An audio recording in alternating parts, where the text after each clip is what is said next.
Canada est-il autosuffisant sur le plan alimentaire ou est-il, là aussi, vulnérable? Avec son vaste territoire et son eau abondante, le Canada est très bien nanti quand vient le temps de nourrir sa population. On compte ici 1,2 hectares de terre arable par habitant. C'est 6 fois plus que la France, 13 fois plus que la Chine. A priori, il n'y a donc aucun souci à avoir.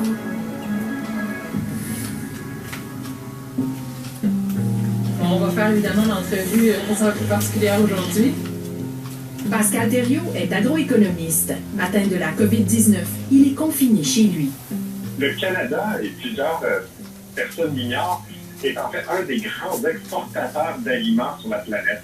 Donc, le Canada produit beaucoup plus d'aliments qu'il va pouvoir en consommer.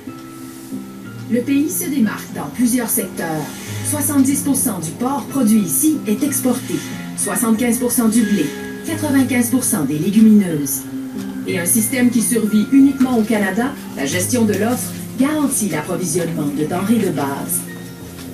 Même quand on a une situation de crise comme on a actuellement, bien, on sait qu'on va avoir assez de lait, assez de volailles, assez d'œufs qui vont être produits pour assurer que les consommateurs canadiens puissent consommer ce qu'ils ont besoin. Dans ces secteurs, il n'y a pratiquement pas d'importation ni d'exportation.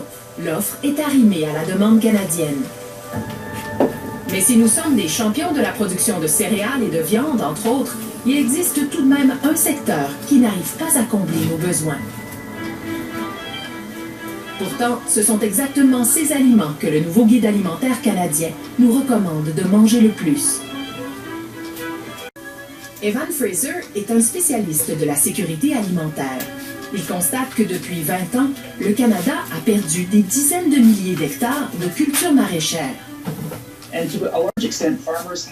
Bien des fermiers en Ontario et un peu partout au Canada ont réduit leur superficie de fruits et légumes et se sont tournés vers des cultures plus rentables, comme le maïs, le soya et le canola.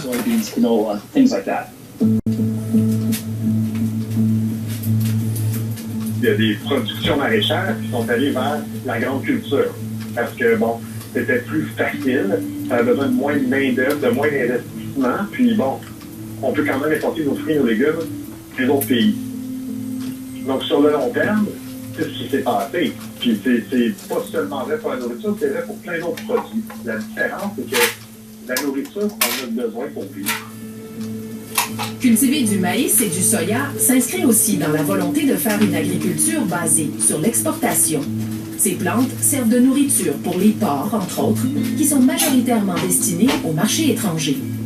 Professeur à la faculté d'agriculture de l'Université Laval, Patrick Mundler réfléchit depuis longtemps à ces questions. Au Québec aujourd'hui, on a à peu près 1 million d'hectares semés en oléagineux et céréales. J'inclus le maïs et le soya là-dedans. 80% de ces productions-là sont à destination de l'alimentation animale. Et puis une partie quand même significative de notre maïs sert aussi à fabriquer de l'éthanol. Au Québec, près de 12% du maïs est transformé en éthanol. En Ontario, c'est plus de 30%. Selon les dernières données disponibles, le Canada est le 4e importateur de légumes au monde. Et cette année, les grands producteurs maraîchers d'ici s'attendent à devoir réduire leur production. Mais l'autosuffisance est encore loin. À peine le tiers des légumes de serre consommés au Québec ont poussé dans la province. Une situation qui pourrait cependant changer si on en croit les plus hautes instances politiques. S'il y a une leçon qu'on tire de la crise actuelle, c'est qu'on devrait être autonome pour les biens qui sont essentiels. Cette crise qui ébranle bien des certitudes propulse l'agriculture à l'avant-scène comme jamais auparavant. Donc, on veut être capable, entre autres avec les serres, puis le fait qu'on ait un coût d'électricité qui est très bas, d'être capable de produire davantage localement, puis d'être autonome. Est-ce que cette filière-là va se développer au Québec? Bien, si la filière se développe au Québec, on va être là pour l'alimenter en électricité. On a des capacités pour être capable de le faire. Depuis des années, les producteurs en serre du Québec réclament que les ressources colossales de la province en hydroélectricité puissent être transformées en fruits et légumes. le Québec accuse un retard en production en terre comparé à l'Ontario.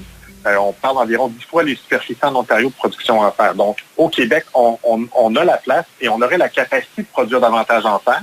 Il manque juste une chose, approvisionner ces terres en électricité.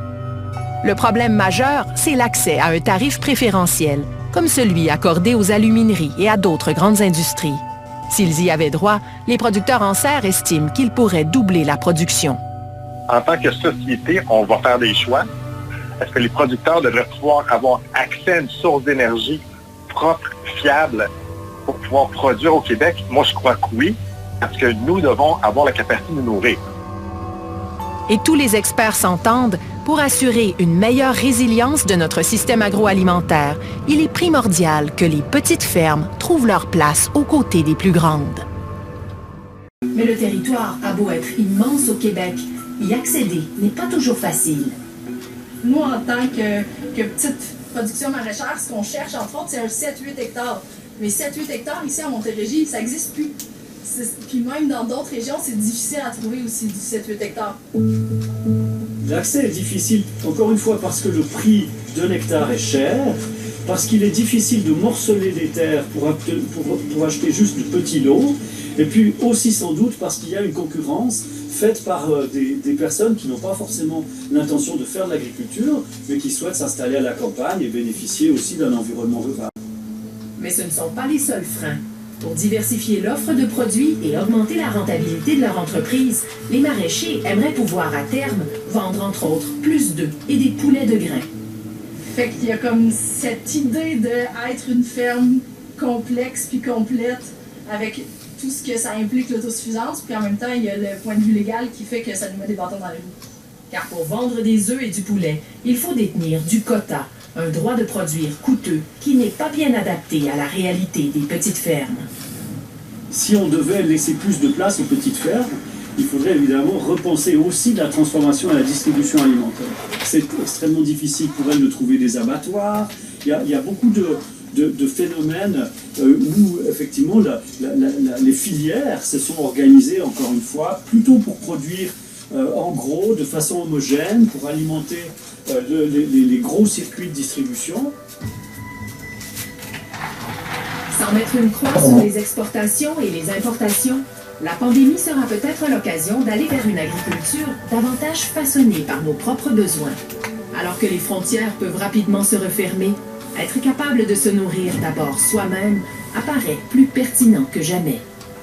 Il y a eu un très grand manque de valorisation des professions du secteur agroalimentaire depuis des années au Québec. Puis on voit en temps de crise qu'est-ce qui se passe. On a besoin de personnel soignant pour nous soigner. On a besoin de gens du secteur agroalimentaire pour nous nourrir. On a 2 millions d'hectares cultivables au Québec. À l'échelle de l'Amérique du Nord, c'est un grand jardin. On devrait en prendre soin, vraiment.